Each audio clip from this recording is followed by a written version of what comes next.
What's your favorite moment in all of Dragon Ball? Love your vids, by the way. I'm sorry, I did skip a ton of these. So if you guys had a question that like I obviously skipped, then just answer it again or throw it again. I'm only gonna be doing this for a couple more minutes. My favorite moment in all of Dragon Ball Super or Dragon Ball in general. I love. I don't want to say it's my favorite.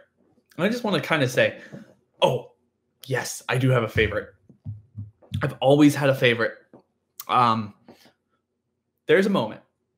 I know a lot of people, or the way I just look at it, I think a lot of people don't watch Dragon Ball GT because there's a negative stigma to it, which makes sense. Like the first 13 episodes are garbage. They're so bad. Like you watch it like, why am I watching this? Like I cannot find anything good about this. And then it kind of picks up and it just kind of is meh and good and yada yada the whole way through.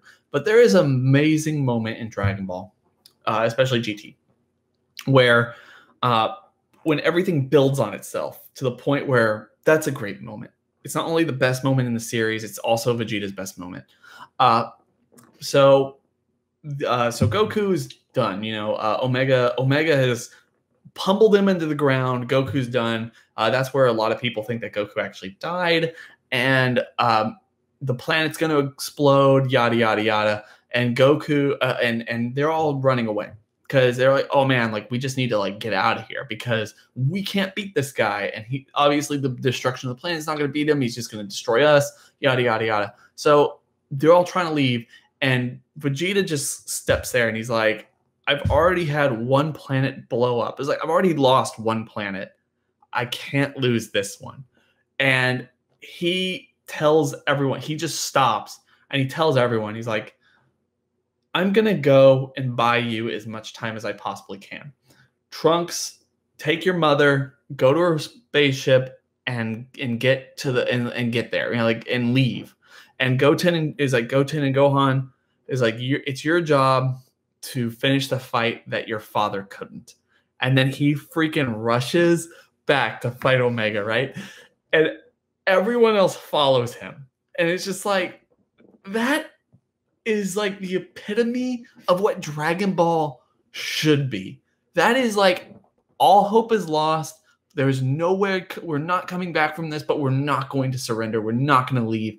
And the thing is, there's moments in the Tournament of Power where I feel like they get that across, especially with Vegeta.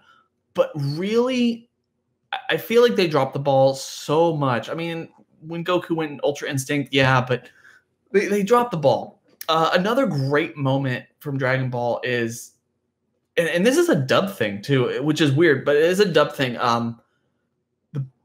The most in the Dragon Ball Renaissance, the last kind of like 5 years or so, since 2013 when Battle of Gods came out, and then 2014 I think is when it actually came out, and the dub, and I think the dub is better. They're fighting in the canyon or the cave underground, and Goku loses his Super Saiyan God form, and Beerus like, blah, blah, blah, blah, blah, you're fighting to live, and like Goku just kind of gets surrounded by rocks and he turns Super Saiyan. And in the Japanese dub, he's like, don't enjoy destruction. And he like turns into a Super Saiyan, blows up, and like the whole flow song starts, which is an amazing song. But Sean Schimmel, I know he gets a lot of shit, but Sean Schimmel in the dub is like, I will not let you destroy my world. And it's like, boom, and it's like, and they all just like fly and just like punching. It's like, oh my god, that's so awesome. And like watching that in theaters is like, oh my gosh, like I feel like a kid again. I love Dragon Ball Z. I love Dragon Ball so much. And that thing, I got my love back. I was excited for Super. I was excited for Katsu no F and Xenoverse and all this other stuff just because of that line in the theater. It's like, that's amazing. Like that's exactly what I want my Dragon Ball to be. Like these big moments of emotional gripping emotional tension and these great transformations that feel genuine and they move the story along and all that other stuff. It's amazing. Like I absolutely love it.